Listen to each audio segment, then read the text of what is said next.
हिंदू मुस्लिम एकता के प्रतीक इस पवित्र स्थान पर ख्वाजा बंदा नवाज जी की दरगाह पर हम लोगों ने मत्था टेका, उनसे दुआएं मांगी इस मुल्क की तरक्की के लिए, कर्नाटका की तरक्की के लिए और इस मुल्क में अमन और चैन कायम रहे, हमारा भाईचारा, हमारी एकता बनी रहे, हिंदुस्तान खुशहाल रहे, इस बात की प्रार्थना की। भारत की खूबसूरती यही है, जहां सभी धर्मों के लोग मिलकर एक साथ रहते हैं। इस दरगाह पर आशीर्वाद लेने के लिए, दुआएं मांगने के लिए हिंदू भी आते हैं, मुसलमान भी आते हैं और मैं समझता हूं कि यही भारत की खूबसूरती है और इसको हमें कायम रखना है। मैं फिर से हज़रत बंदा नवाज जी की दरगाह पर उनको नमन करते हुए चादर चढ़ाकर उनसे जो दुआएं मांगी हैं वो कबूल करेंगे, ऐसी मेरी उनसे प्रार्थना है, ऐसी मेरी उनसे दुआ है। संजय साहब, इस बार का जो इलेक्शन है काफी कठिन लगता है, ऐसा लगता है कि एक समंदर में रहकर मगरमच्छ से बैर। देखिए, ऐसा है कि कुछ काम हमारा है, कुछ काम लोगों का है।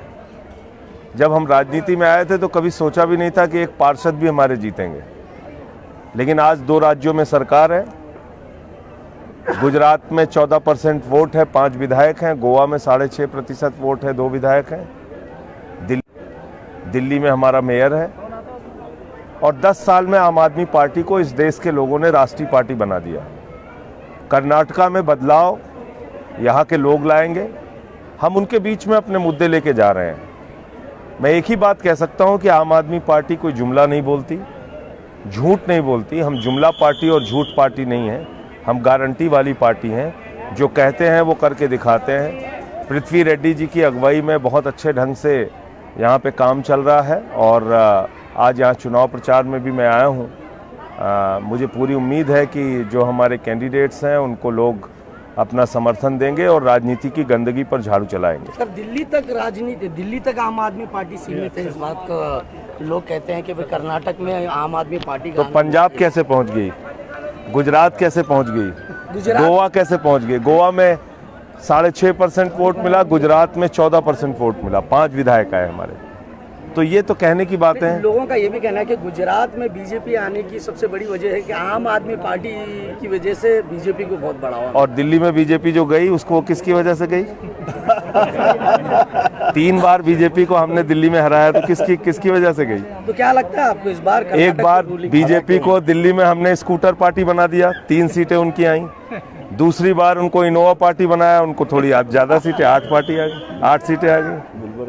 तो सबसे ज्यादा बीजेपी को तो हमने हराया। क्या लगता है पंजाब में तो साफ कर दिया बीजेपी को। कर्नाटक में क्या लगता है? कर्नाटक में जिस तरीके से कर्नाटक के लोग इस बात को तय करेंगे और मैं सिर्फ एक ही बात कह सकता हूँ, जहां भी आप हमको जिताएंगे, अपने वादों को, अपनी गारंटी को हम पूरा करके दिखाएंगे। एजुकेशन पे, हेल्थ पे, बिजली पे।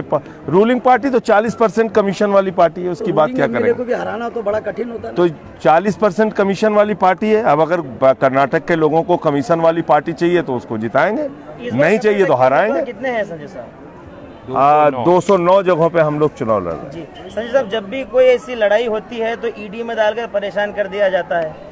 ईडी देखिए एक झूठ का पुलिंदा है। मैंने तो खुद ईडी वालों को नोटिस भेजा है जी। मैंने उनको खुद मानहानि का नोटिस भेजा है। मगर जब मनीष साहब की बात करेंगे, इसलिए मनीष साहब की जो बात करेंगे, क्या कहा मनीष साहब के बारे में कि 14 फोन उन्होंने तोड़ दिए, सारे के सारे फोन जिंदा हैं, चल रहे हैं। तो झूठ बोलकर आपको पकड़ ले, हमको पकड़ ले, जेल में डाल दें।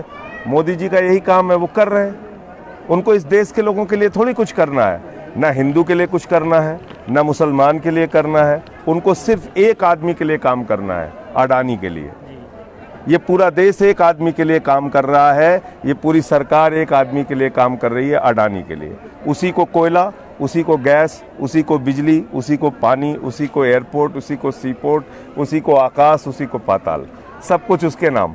2.5 लाख करोड़ का कर्जा उसको दिया, 86,000 करोड़ का कर्जा उसका माफ किया।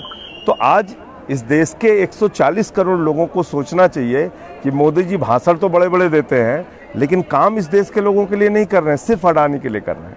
उसकी संपत्ति 13 लाख करोड़ रुपए की है। मोदी जी ने क्या किया इस देश के लिए आपको मालूम है? भारत के 14 प्रधानमंत्रियों ने कुल कर्जा लिया था 55 लाख करोड़ रुपए।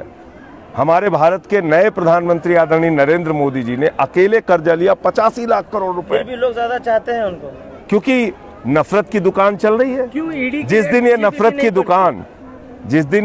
की दुकान बंद होगी, भारतीय जनता पार्टी का पूरे देश से सफाया होगा। यही है संजय इसलिए साहब, मैं ये ईडी कहना का चाहता उनको हूँ नहीं आती है। कि अभी ज्यादा जरूरत इस बात की है कि हम अपनी एकता और भाईचारे की बुनियाद पे इस मुल्क की जो खूबसूरती है उसको आगे बढ़ाएं और ऐसे लोगों को हराएं जो आपके बीच में नफरत फैलाने का काम करते हैं और आपकी जिंदगी में कोई बदलाव नहीं ला रहे हैं। महंगाई आपको दिया, बेरोजगारी आपको दिया, काला धन लाया नहीं, सब चीजों पे झूठ बोलते हैं, तो इनसे सावधान रहने की जरूरत है।